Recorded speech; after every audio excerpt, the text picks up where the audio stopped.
On the night my sister married into wealth and prestige, she made sure I'd be humiliated in front of everyone. She laughed as I was pushed into the shadows, stripped of dignity, treated like proof of failure. My name is Heloise Whitman. This is how my sister turned her wedding into my public execution, until one stranger changed everything. The ballroom glittered with chandeliers and polished marble floors. The kind of place that made you feel like you'd stepped into someone else's dream. I slipped the card from the usher's hand, table 19, and made my way through the maze of white linens and crystal glassware. My stomach sank the moment I saw it. The table wasn't tucked discreetly near the center with the others. It was shoved against the wall beside the towering speakers, where the bass rattled the silverware and drowned out every attempt at conversation. Laughter floated from the tables, draped in flowers near the stage, where my parents sat glowing with pride beside Clarissa's new in-laws. I lowered myself into the empty chair at my assigned spot, the pulse of music vibrating through my spine, and felt the weight of isolation pressing in. Every chuckle from the center of the room felt like an echo of all the years I'd been reminded that I didn't quite belong. I kept my eyes on the place setting in front of me, willing myself not to look up, not to watch Clarissa radiate in her designer gown, not to see how seamlessly she fit into the life that had been handed to her. It was impossible not to notice, though, how deliberate this seat was. It wasn't random. It was a statement, crafted with the same precision as the calligraphy on the invitations. As the music swelled, I felt a familiar sting flare inside me, an old wound that had never healed. In this family, I had always been the one set aside, the one spoken of in muted tones, the one measured against someone else's shine and found wanting. Tonight, the message couldn't be clearer. I wasn't here to celebrate. I was here to be displayed, a silent reminder of what less looked like, and Clarissa had made sure everyone would see it. Halfway through the reception, Clarissa swept toward me with the grace of a queen claiming her prize. Before I could react, she hooked her arm through mine and pulled me into the circle of her new in-laws. Her voice dripped with sweetness, each syllable sharpened like glass. "This is my sister, Heloise. She chose books over life." Polite laughter rippled through the group, but the eyes that followed were heavy with pity. I felt them scan over me, measuring, dismissing. One woman, perfectly coiffed and glittering with diamonds, leaned closer and said plainly, "So, no husband at 41? The question landed like a slap in the face. I forced a smile that didn't reach my eyes, throat tightening as if someone had slipped a rope around it. Then, like a final twist of the knife, a familiar voice rose behind me. I turned to see an old college acquaintance, now a guest of the groom's family, grinning broadly as if he'd been handed the perfect anecdote. "I remember when Eloise turned down a marriage proposal that would have set her up for life," he announced, clearly delighted with himself. "All because she wanted to keep chasing academia." A murmur swept through the group, hushed whispers rising like smoke. Faces lit with interest, not in me, but in my apparent folly. My body froze, heat rushing to my cheeks. It was as if a private moment from decades ago had been dragged into the light, twisted into evidence of my supposed failure. Standing in that circle, I felt less like a sister celebrating a wedding and more like an exhibit on display. I slipped back to my seat by the booming speakers, each thud of the bass striking my chest like a reminder of how out of place I was. Around me, laughter and chatter filled the room. But here, in the corner, I was a ghost, present but invisible. Memories I had tried to bury resurfaced with painful clarity. Nights when Clarissa was dressed up and whisked away to dazzling events, while I sat at home with a stack of books as my only company. I'd told myself back then that solitude was strength, that my world of words mattered. But here, watching her glide among glittering guests, the old ache returned with venom. A sudden weight pressed my shoulder. Great Uncle Thomas bent down with a chuckle. His words meant lightly, but cutting all the same. "You always lived in your head, didn't you?" he said. eyes twinkling as if it were a harmless joke. But it wasn't. It was a verdict. As I forced a brittle smile, a sharp whisper drifted from behind me. Clarissa, speaking to her maid of honor, her voice low but clear enough to slice through the music. I gave her the perfect seat. Everyone will see the truth. The blood drained from my face. It hadn't been coincidence, not some careless oversight. It was planned, deliberate, a performance choreographed to humiliate me in front of a room full of strangers and kin. And I realized, with a sick twist of my stomach, that the night had only just begun. I sat frozen, my fingers tightening around the strap of my purse. The humiliation burned so deep that leaving felt like the only way to salvage what little dignity I had left. Just as I began to rise, a low voice brushed against my ear, calm yet commanding. "Pretend you're with me." Startled, I turned and found myself staring at a man who looked like he'd stepped out of a different world. Tall, broad-shouldered, with distinguished silver threaded through dark hair. He wore a black tailored suit that caught the light with every movement. His expression was steady, almost mischievous, as he slid into the empty chair beside me without waiting for permission. "Julian Mercer," he said smoothly, offering a hand as though introductions in this corner of exile were the most natural thing in the world. The name landed with weight. I'd heard it before. One of those powerful attorneys whispered about in financial circles. A man who knew how to bend rooms to his favor. And tonight, somehow, he was at my side. He draped his arm casually along the back of my chair, and in an instant, the air shifted. I felt eyes on us, sharp and measuring. Pity evaporated, replaced by curiosity, envy, and intrigue. People leaned closer, conversations faltered. "How long have you two known each other?" a guest asked, eyes bright with hunger for gossip. My mouth opened, but nothing came out. Julian's smile widened, quick and effortless. "Old friends, reconnected tonight." The table erupted with polite laughter, the kind reserved for a well-timed punchline. My cheeks flamed, caught between gratitude and disbelief. I wasn't sure whether to bristle at his audacity or cling to the lifeline he'd just thrown me. For the first time all evening, the story was no longer about my shame. It was about us. We walked together toward the main hall, his hand warm and steady against mine, guiding me into spaces I'd never been invited to occupy. That was when I saw her. Clarissa's perfect bridal smile faltered the moment her gaze landed on us. The sight of Julian's arm circling my back was a detail she couldn't dismiss. "I didn't know you knew Julian," she said sharply. Her voice pitched higher than usual, strained at the edges. Julian didn't flinch. "Some friendships outlast the noise," he replied, his tone smooth, his fingers intertwining with mine, as if to seal the claim. For the first time in years, I caught a flicker of something I had never seen on my sister's face. Doubt. Her eyes narrowed, green sparks of jealousy flashing across them before she recomposed herself. In that moment, the balance tilted. Guests began to take notice. Whispers spread, heads turned. Clarissa, glowing in lace and diamonds, suddenly wasn't the only focal point in the room.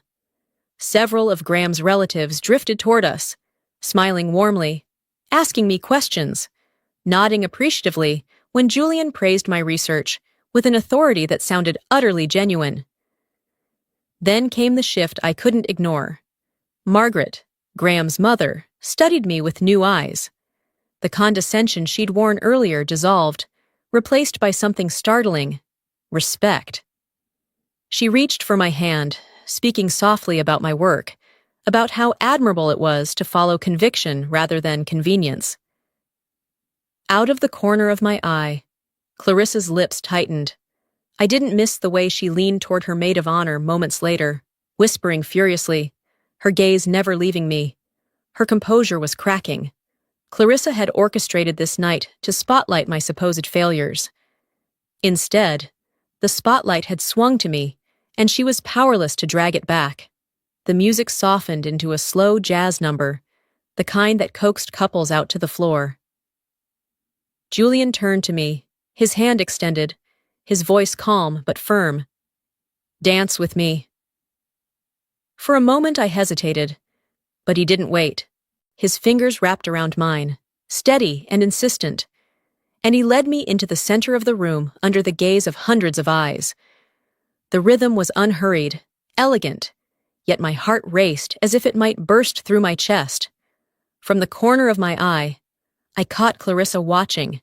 Her smile froze, brittle around the edges, before she swept forward, her gown dragging like a wave in her wake. She stopped beside us, chin high, and her voice cut sharply through the melody. "Mind if I cut in?" she asked. But it wasn't a question. It was an order. Julian didn't flinch. He tilted his head slightly, a courteous smile playing on his lips, but his words landed with quiet force. "Actually, yes. We're having a moment." The air seemed to shift. Conversation stalled. A ripple of whispers spread across the ballroom. For the first time, Clarissa stood exposed, denied in front of everyone on her wedding night. She forced a laugh, tried to mask the fury simmering beneath her perfect exterior. But I saw her knuckles whiten around the bouquet she clutched too tightly. The dance ended, but the tension didn't fade. Soon the clinking of glasses signaled the toasts. Clarissa gripped the microphone. Her expression smoothed into sweetness, but her eyes gleamed with spite. She raised her glass high, her words coated in sugar with a sting beneath. "To my sister, some women marry, others write essays." A strained chuckle rippled through the crowd, half-hearted, uneasy. Heat surged through me, burning up my neck, but I forced myself to keep still, unwilling to give her the satisfaction of a reaction. Then Julian rose. He lifted his glass with a confidence that filled the room. To the courage of living authentically, even when others misunderstand. To the strength of choosing one's own path. His voice carried, rich and clear, echoing above the silence that had swallowed the laughter. The guests responded at once. Glasses clinked. Cheers erupted. The applause thundered louder than the band itself. The wave of support drowned out Clarissa's attempt at mockery. Across the room, I caught my parents' eyes. For years, they had nodded approvingly at Clarissa's every word. Now, they sat quiet, their expressions uncertain, their silence louder than anything they might have said. In that pause, I knew something had shifted. Clarissa's smile strained, her grip on the microphone trembling just enough to betray her. She stood alone on the stage, stripped of the control she had clung to, and in that moment, the spotlight slipped from her hands and settled on me. The evening had shifted so completely that I could feel it in the air, the weight of a room that no longer revolved around her, but around me. Clarissa's eyes darted like cornered glass, the brittle smile on her lips breaking apart with every passing second. Then, without warning, she stormed forward, her gown sweeping across the floor as she planted herself in the center of the ballroom. The band faltered, the music stuttering before her voice sliced through the noise. "You all think she's admirable? She isn't." Her words cracked, shrill, pitched higher than the chandeliers overhead. "I put her at that seat so everyone would see she's not as great as she pretends." A gasp rippled through the guests, followed by a silence so heavy it seemed to crush the air. The chandeliers gleamed above, but the room itself dimmed under the weight of her confession. People turned in their chairs, eyes widening, whispers rising like wildfire, disbelief, confusion, judgment. Every head swiveled to Clarissa, and for the first time all night, she stood under a spotlight she could not command. Graham's jaw tightened. He reached for her hand, tugging gently, murmuring something meant to quiet her, but she shook him off, too far gone. His face darkened, a crease of frustration deepening between his brows. But there was no saving her now. The irony seared through me. In her obsession to diminish me, she had carved open her own image. All the careful smiles, the perfect facade, the orchestrated cruelty, it shattered in a single outburst. The silence that followed was more damning than any jeer. Clarissa had wanted to put me on display as a failure, but instead, she revealed herself. and the room, full of the very people she'd hoped to impress, saw her for exactly what she was. The ballroom had changed. It was subtle at first, a few eyes turning, a few chairs shifting, but then it was undeniable. No one was looking at Clarissa anymore. The bride who had strutted through the evening like she owned every breath in the room was now reduced to background noise, a figure trembling behind her own collapsing mask. The guests, even the ones who had earlier glanced at me with pity, drifted toward my table. Their smiles were warm, their questions genuine. They asked about my work, about the projects I'd been devoting myself to, as though they had always admired it. Julian guided the conversations with a kind of ease that drew people in. He spoke of my research with such conviction that I almost didn't recognize myself in the words. Every compliment felt surreal, not because I craved it, but because I had resigned myself long ago to being overlooked. To hear those same voices now, those who had whispered judgments, turn into voices of praise was a disorienting kind of vindication. I caught sight of Clarissa across the room, her face burning crimson beneath layers of makeup, her lips twisted into a smile too stiff to be convincing, her eyes darting left and right as if searching for rescue. Graham sat beside her, body angled away, one hand rubbing his temple, refusing to meet anyone's gaze. He didn't defend her, didn't even attempt to salvage the wreckage. His distance said everything. Julian leaned closer, his words just for me. She tried to break you. Instead, she broke herself. The truth of it settled in my chest like a balm. I let out a breath I hadn't realized I was holding, and for the first time in years, I felt the weight lift. It wasn't triumph that filled me.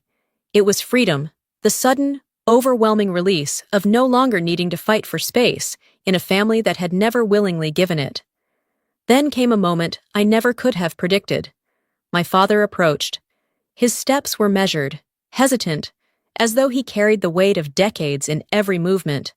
When he stopped beside me, I braced myself for silence, for another deflection, for the same indifference I had always known. Instead, he placed his hand gently on my shoulder and said, "I underestimated you, Heloise." The words cracked something open inside me. For so long I had yearned for that acknowledgement, had chased after crumbs of approval that never came. To finally hear it, here, of all places, should have felt like victory. And yet, it didn't. I looked up at him, saw the sincerity in his eyes, and realized it no longer mattered the way it once did. Because I had survived without it. Because I had found my worth in places he could never touch. Because tonight, in front of everyone who had doubted me, I had been seen without needing his permission. I smiled softly. Not for him, but for myself. The past no longer bound me. My father's belated recognition was just an echo against the roar of something much louder, the certainty that I had never been less, and nothing Clarissa could do, not even in her most elaborate schemes, could take that truth away from me again. A year later, I stood behind a lectern beneath the soft lights of a Manhattan bookstore. The first copies of my new book stacked neatly beside me. Applause filled the room as I finished reading an excerpt, and when I glanced to my right, Julian was there, his hand wrapped around mine, his smile brimming with pride. There was nothing staged about us anymore, no masks, no pretense. What had begun as an act of protection had become the truest part of my life. As the crowd dispersed into small clusters, I caught sight of Clarissa at the back of the room. She hadn't come forward, hadn't announced herself, but I saw the way her eyes darted, the tension in her jaw. Whispers followed her, rumors about cracks in her marriage, about in-laws who no longer looked at her with the admiration they once did. The woman who had orchestrated my humiliation now wore the brittle smile of someone trying to hold together a life fraying at the seams. When she finally approached, her words were polite, even rehearsed. "Congratulations," she said, lips tight, her tone carrying the strain of effort. I nodded, meeting her gaze without flinching. For the first time, she had no power over me. The sting of her cruelty had long since lost its edge. As Julian's hand tightened reassuringly in mine, My thoughts settled into clarity. The real revenge wasn't in striking back or in making her small. It was in the undeniable truth that I had never been less, that I had always been enough. What I needed was not her approval, not even her downfall, but someone to remind me of what I already carried within myself. The story closed there, not with fireworks or public triumph, but with something far greater, a quiet, resounding victory. Love that was real, work that mattered, and a self I would never again let anyone diminish.